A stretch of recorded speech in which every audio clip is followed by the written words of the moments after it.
So I've discovered there's a real challenge with evolving one's own awareness, and that is you can actually evolve beyond your peers to such an extent that it becomes difficult for you to relate to your contemporaries and to your entire contemporary culture. Now, I say challenge rather than problem because maybe that really proves when you achieve that state of personal discord and dis-ease with the existing paradigm, maybe that's actually a sign or a litmus test that you have really achieved something. I mean, how else do you measure your true state of evolutionary development? You know, if you're going along to get along, that's one of the things I'm convinced does not demonstrate evolved status. And even though people will say, oh no, you need to learn to accept what is and not always, chafe against the status quo. I'm sorry, really, not when the world's in peril, okay? You should chafe a lot if the world is messed up.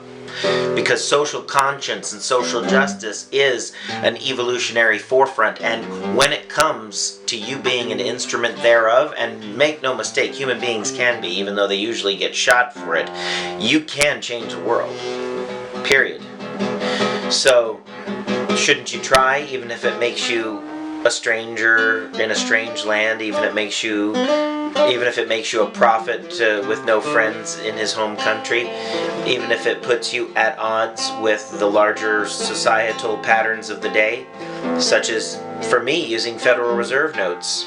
But what we're really talking about is how it is actually possible to get so far out on the edge of your own evolutionary curve that you are not really part of the mass. You're not even necessarily part of the wave. Maybe you are the wave at that point. But what I'm trying to say is you're not riding comfortably along with the rank and file travelers. You're basically so far out there that you're winging it. I do not accept that I'm supposed to achieve a state of harmony and balance with this fundamentally broken economy that we live in today. I do not expect that I am supposed to succeed in a system as bereft of moral principle as our current modern day economy, post-modern day.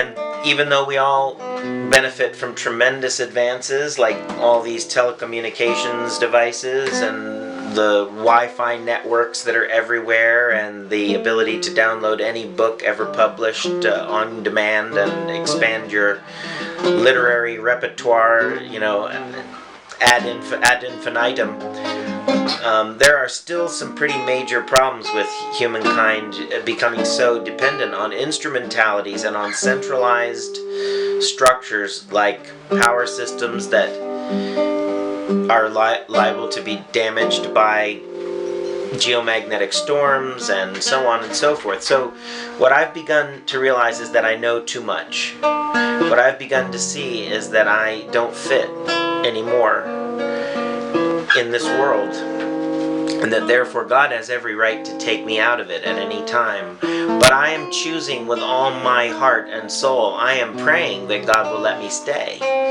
Why? Because I want to serve this asylum of maniacs and malevolent miscreants and beauteous revelers who are striving to glorify the name of God. I want to serve them all, okay? I want to serve everyone, even if we are in a sinking ship that we keep putting holes in every day while we're bailing on the front end. We're putting holes on the back end, or spilling the fuel oil over the side and destroying our fish supply, or whatever. How much plastic is in the ocean? 13 million metric tons is added every year to the world's oceans. How many more years will it take for that to be 1 billion tons of plastic in the oceans? Do you think the oceans can handle that? No, probably not. Because it becomes microplastic and enters the food chain. Listen, what I'm trying to say is if you see too much, you have to do something with your heart, mind, body, and soul. You have to do something. You have to butt up against the injustice. And that's what you're in for if you accelerate or hyper-accelerate your evolution, is that you will no longer fit in the dominant paradigm because you are the new paradigm itself once you have spread your wings and chosen to fly with this evolutionary horizon that is ever unfolding before you of commitment to the greater good, of deep wisdom that does not let you overlook the faults and failings of the modern system. And why is it that I keep talking about systems when it's really people who are hurt by these systems, and animals, and for all we know, etheric beings that live in the atmosphere are being harmed by our various activities? How do we know that we're not damaging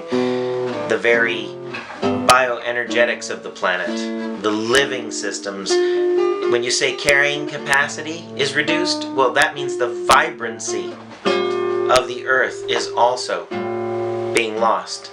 The life-supporting forces that are feeding you in ways that you don't even know.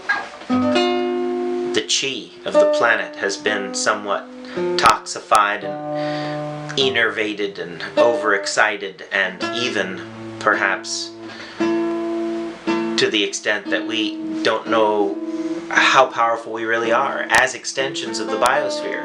Maybe we're really trying to kill something within ourselves by destroying the earth. But these are the things you see when you open your eyes wide enough. And who wants that? Who wants to live with that every day and every night? Who wants to try